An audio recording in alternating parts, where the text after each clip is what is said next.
Di bawah memompa. Bab 476. Epa berkata, "Darwin, kamu memiliki selera yang bagus." Berani mengatakan dia adalah anjing, maka dia tidur dengan anjing sepanjang malam. Kalau seleranya tidak bagus, jadi apa? Epa memberi Darwin tatapan putih. Dia benar-benar tidak menyukainya. Dia tidak menyukai dia sampai ke tulang. Darwin memeluk Epa dengan erat dan memukul pantatnya dengan satu tangan lagi. "Epa, kamu kurang dipukul ya?" "Sial Darwin, kamu pukul aku, dasar keparat memukul aku lagi." Epa tidak mau kalah, mendorong, menendang, dan mencubit Darwin dengan amarah. Seperti kata pepatah, pantat harimau tidak bisa disentuh. Sudah jelas yang di dalam pelukannya adalah harimau betina kecil. Darwin tidak hanya menyentuh, tetapi juga memukulnya. Bagaimana dia bisa diam? Tetapi kali ini Darwin tidak membiarkannya pergi. Dua paha panjang menjepit kedua kaki Epa. Dua tangannya menggenggam kedua tangan Epa dan memeluknya erat-erat. Tidak peduli seberapa keras Epa berjuang, itu tidak bisa menyakitinya setengah poin. Epa berteriak, "Darwin, kamu bajingan. Kamu seorang pengecut. Berani-beraninya menggertak orang. Apakah kamu pikir aku tidak bisa menggertak?" Darwin tertawa senang, menggosok kepalanya dan berkata, "Epa, berhentilah membuat masalah. Hemat energimu dan bertarung lagi buat besok. Tidurlah sekarang." Epa berteriak, "Darwin, tidur kepalamu." Dia dipukuli dan dia tidak bisa bergerak. Epa hampir meledak. Bagaimana bisa dia tidur? Tetapi tidak peduli bagaimana Epa meraung dan melolong, Darwin tidak memperhatikannya, dan kekuatan lengannya sama sekali tidak mengendur. Epa menggigit dua gigi harimau yang indah, dan dia bersumpah bahwa dia harus menemukan Darwin untuk menyelesaikan dendam malam ini. Setelah malam, setelah hujan, sinar matahari menjadi terang. Carson sudah terbiasa bangun pagi-pagi. Tetapi hari ini, dia tidak bangun untuk membaca koran. Dia bangun memandangi kedua orang yang berada di sebelahnya. Rila kecil masih tidur di antara dia dan Arila. Wajahnya telah kembali merona semula dan bernapas secara merata. Terlihat jauh lebih baik.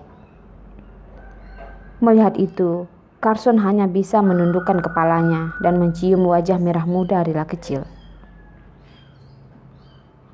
Dia masih ingat hari di mana Arila berkencan seolah-olah itu baru saja terjadi kemarin. Dia masih ingat ekspresi terkejut Arila ketika dia melihatnya sekilas. Mengingat penampilan Arila yang tidak bisa dipercaya ketika dia mendengarnya mengatakan bahwa mereka akan menikah. Dalam beberapa tahun ke depan, Rila kecil akan menjadi besar. Sedangkan dia dan Arila secara bertahap akan menjadi tua.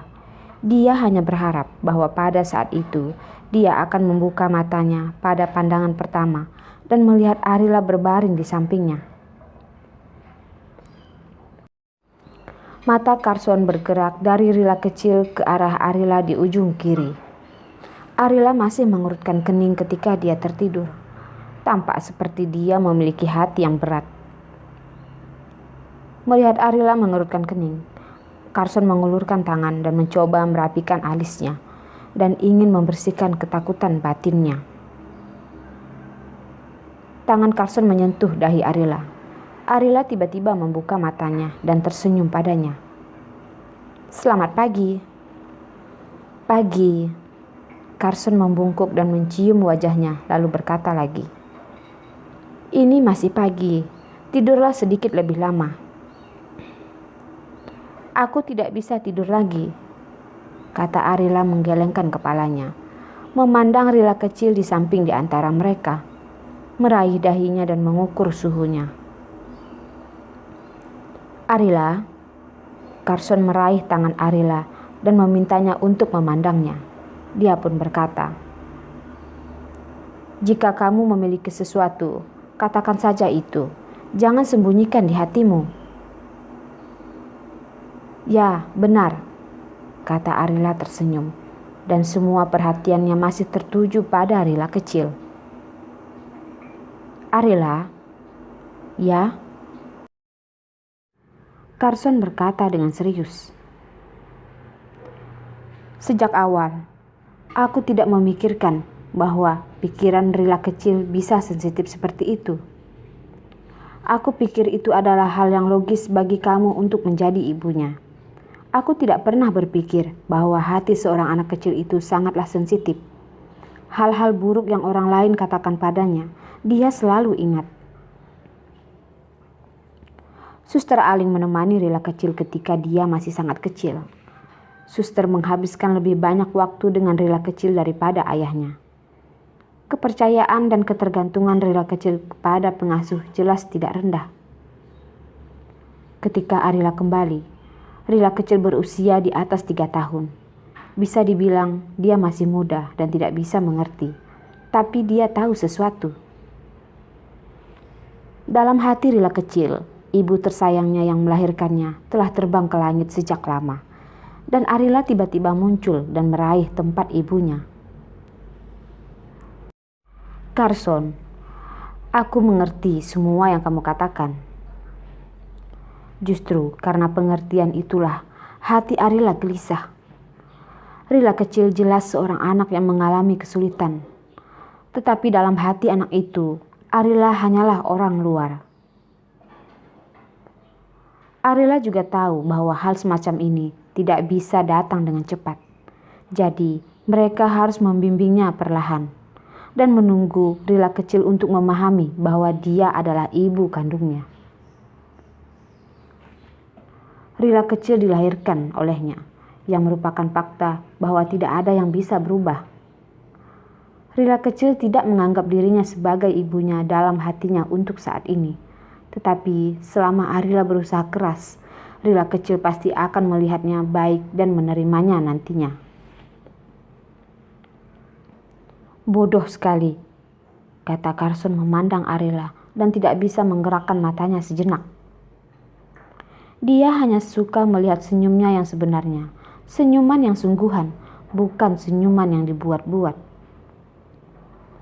Berkali-kali, Carson dapat melihat bahwa Arila tidak ingin tertawa, tetapi dia selalu memaksanya untuk tertawa. Carson tidak bisa menahan perasaan sedih ketika dia melihat senyum palsu Arila. "Jangan bilang aku bodoh lagi. Jika kamu benar-benar bodoh, kamu akan bertanggung jawab untukku seumur hidupmu."